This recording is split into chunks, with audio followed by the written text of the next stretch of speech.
are you a GrabFood delivery rider or Grab driver? You may potentially qualify for an advance of $8,900. Select GrabFood delivery riders and private hire drivers have been offered the chance to tap Grab's upfront cash program. Under the scheme, selected workers instantly get hold of part of their projected earnings. Screenshots circulated by workers indicate that the advance could be as high as $8,900 with admin fees up to 8%. With us in the studio now is Straits Times journalist Toh Ting Wei. Hey Ting Wei. Hi. Now Ting Wei, you said in your article that this is uncommon in Singapore, and I think that some may immediately foresee some issues with this, like repayment as well as running away with the money. Is this likely to happen? So I think in terms of repayment, that's not going to be that big an issue, because for Grab, they are the ones issuing these cash advances. So what they have, they do have data of the food delivery riders and the drivers in terms of how much they earn per week, how much they earn per month, and then how long they have been driving for or riding for Grab. So in terms of all this data, they can at least tell whether this rider is capable of earning the money to pay back the loan. Sorry, not the loan, the cash advance. And over time, I think they will only offer to people who they have more kind of trust. more trust in, maybe to them kind of a higher credit rating. Right. So in terms of the issue, I guess it's not so much of the repayment, but what it means for the riders and also the drivers.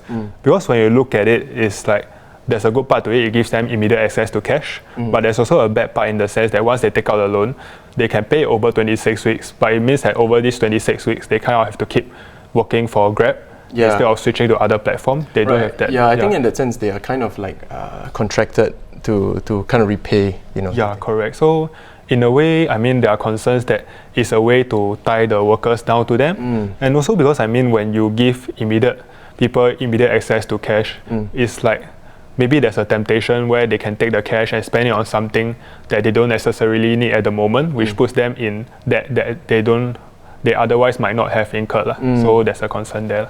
Now, Ting Wei, with that being said, what's your personal take on this scheme? Do you think, why now? Do you think Grab aims to kind of soften the e-scooter ban blow for its riders? So in terms of, I think it's unrelated to the e-scooter ban, because I think it has at least been going on for about 2 to 3 months at least. So, but why now? I think because I know, I think most of us know that Grab has been cutting down on incentives, all this, because they are looking for a more sustainable way of operations. So in terms of how they keep their drivers, their riders, and also passengers coming to them, is to give them other value-added services.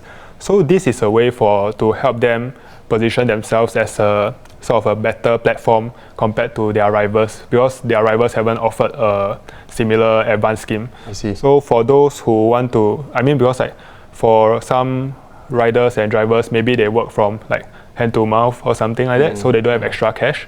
So when you have that option of getting that immediate access to cash to resolve any financial issues or to get something that you really want at that point in time, it's quite a big benefit.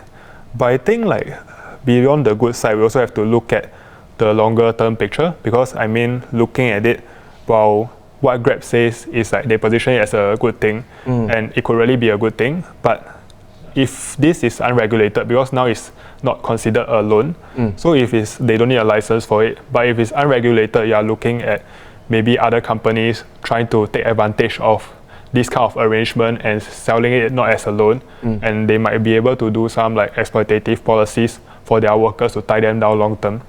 So yeah, there's good parts, but I think it needs to be looked at to see what things can be done to better protect workers receiving such a cash advance. Right. All right. Now, thanks Ting Wei for coming on to share with us more about this. And those were the top stories for the day. And for more news and videos, do head on to our website at straitstimes.com.